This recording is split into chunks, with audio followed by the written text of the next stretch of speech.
شفیع کے حقوق کے حوالے سے ایک بات ذہن نشین فرما لے کہ نبی علیہ الصلاۃ والسلام نے فرمایا ہے، الجار احق بثقبہ، پڑوسی اپنے قرب کی بنا پر، قرب کی وجہ سے جو اس کے زمین کے متصل جو زمین ہے اس کے زیادہ حقدار ہوتا ہے۔ شفیع کا حق شفا کب ختم ہوتا ہے؟ اس کے دو درجات ہیں، دو وجوہ ہے، دو وجہ سے اس کے جو حق شفا یہ ختم ہو سکتا ہے۔ نمبر ایک یہ ہے کہ اگر زمین کی مالک، زمین کسی کی ملکیت میں ہے تو یہ زمین کے مالک اگر ارض مشفوعہ جس پر حق شفیع کو حق شفا حاصل ہے، اس زمین کو اگر کسی شخص نے دوسرے کو بغیر عوض کے، بغیر قیمت کے وہ ہبہ کر دی تو اس سے شفیع کا حق شفا ختم ہوتا ہے۔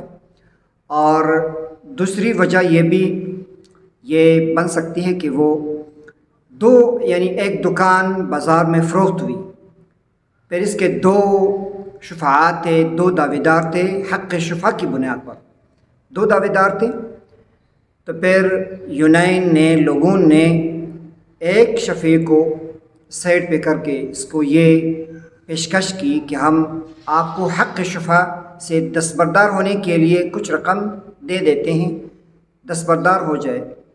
تو اگر اس شخص نے اقرار کیا اور وہ رقم لے لیا تو اس کے پھر دو نقصانات ہوئے۔ نمبر ایک یہ کہ اس کا جو حق شفا تھا، شریعت کی طرف سے اس کو حق حاصل تھا، اس سے یہ ختم ہوا اس دھوکہ کی بنیاد پر۔ اور دوسری بات یہ ہے کہ اس نے جو رقم لیا ہے، ناجائز رقم، تو یہ واپس کرنا بھی ضروری ہے۔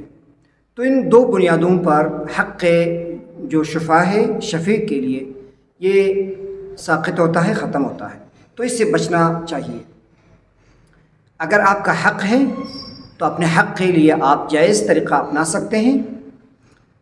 تو جو شریعت نے آپ کو حق دیا ہے اس کے لیے آپ لڑ سکتے ہیں، لیکن اس کے عوض مال لے لینا اور یہ ناجائز ہے۔ اگر آپ نے لیا تو پھر حق شفا بھی آپ کا ختم ہوتا ہے ہمیشہ کے لیے، اور ساتھ وہ رقم جو آپ نے لیا ہے ناجائز وہ واپس کرنا بھی ضروری ہے۔ رہن کا مسئلہ الگ ہے۔ اگر ایک شخص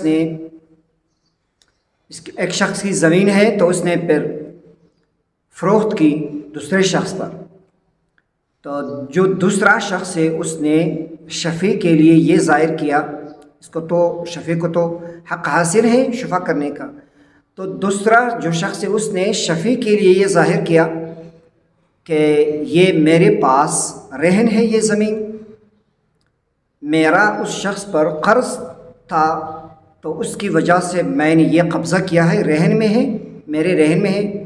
تو پھر چند سال گزرنے کے بعد معلوم ہوا کہ یہ قبضہ نہیں تھا اس کے پاس رہن نہیں تھی یہ زمین، تو یہ جو شفیع ہے اس کا حق شفا اب بھی باقی ہے، وہ شفا کر سکتا ہے، اس کو یہ حق حاصل ہے۔ وہ رہن کا ایک الگ مسئلہ ہے۔ اللہ تعالی ہمیں معاملات میں اور جو اس طرح کے معاملات ہیں جو زمین سے متعلق ہے شفیع کے، تو ہر معاملے میں جو ایک مسلمان ہونے کی وجہ سے ہم پابند ہیں اللہ تعالیٰ کے احکام کے اور رسول اللہ علیہ الصلاۃ والسلام کے اطاعت کی، تو ہمیں شریعت کے حدود سے نہیں نکلنا چاہیے۔ ہر معاملے میں شریعت کو آگے رکھنا یہ ہم مسلمانوں کی ذمہ داری ہے۔